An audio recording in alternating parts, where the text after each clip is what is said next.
Hi friends, ఇది 32 size blouse cutting అండి. పొడవు వచ్చి 15.5, అంటే వాళ్ళకి 14.5 ఉందండి. 1 ఇంచ్ కలుపుకున్నాను. 15.5 పెట్టుకోవాలి. పొడవు 15.5 పెట్టుకోవాలి. షోల్డర్ వచ్చి 5.5 పెట్టుకోవాలండి. దాంట్లో నెక్ డీప్ వచ్చి నెక్ వెడల్పు వచ్చి 2.5 పెట్టుకోవాలి. తర్వాత చంకదింపు వచ్చి 6 పెట్టుకోవాలండి. కరెక్ట్గా ఉందా లేదా 5.5 డాట్ పెట్టుకొని, తర్వాత మెడ కిందకి ఎంత పెట్టుకోవాలనేది చూసుకొని 11 ఇంచీలు పెట్టుకున్నానండి. తర్వాత ఇది 32 సైజ్ కాబట్టి 8 ఇంచీలు నడుము లూజ్ అండి. 1 ఇంచ్ డాట్స్ కోసం 9 ఇంచీలు, 2 ఇంచీలు ఖర్చుల కోసం పెట్టానండి.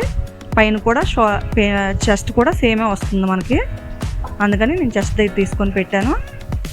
తర్వాత చంక రౌండ్ కోసం 1.5 పెట్టుకోండి.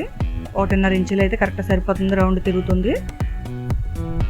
తర్వాత 3 ఇంచీలు పైన రౌండ్ తిరగడం కోసం పెట్టుకుంటున్నానండి.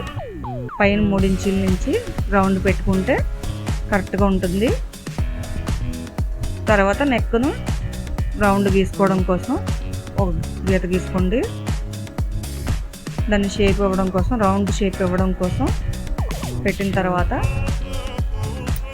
రౌండ్ పెట్టుకోవడం కోసం 1/2 ఇంచ్ పెట్టుకోవాల్సి ఉంటుందండి. 1/2 ఇంచ్ 3 ఇంచీలు నెక్కులు తీసిన తర్వాత 1/2 ఇంచ్ క్రాస్ తీసుకొని రౌండ్ చేసుకోవాల్సి ఉంటుంది. రౌండ్ చేస్తే నెక్ రౌండ్ వచ్చేస్తుంది. ఇందాక చెప్పినట్టుగా 8 ఇంచీలు నడుము లూజ్ అండి. 1 ఇంచ్ డాట్స్ కోసం పెట్టుకోవాలి. 2 ఇంచెస్ ఖర్చుల కోసం అండి పెట్టుకోవాల్సి ఉంటుంది. మొత్తం 3 ఇంచెస్ పెట్టుకోవాలి. నడుము లూజ్ 8 పెట్టుకుంటే డాట్స్ కోసం ఖర్చుల కోసం 3 ఇంచీలు ఎక్స్ట్రా పెట్టుకోవాలి. దాన్ని స్ట్రైట్గా ఒక గీత గీసుకోండి. స్ట్రైట్గా ఒక గీత గీసుకొని ఖర్చులు 2 ఇంచీలకి ఒక గీత కలుపుకోండి. తర్వాత మన డాట్స్ కోసం ఎక్కడి నుంచి తీసుకోవాలనేది 8 ఇంచీల నుంచి ఫోల్డింగ్ చేసి 4 ఇంచీలకి ఒక డాట్ పెట్టుకోండి. అక్కడి నుంచి 4.5 ఇంచులకి పొడుగు పెట్టుకోండి. అక్కడ డాట్ వస్తుంది. అక్కడ డాట్ వస్తే వెనక భాగం పర్ఫెక్ట్గా వస్తుంది.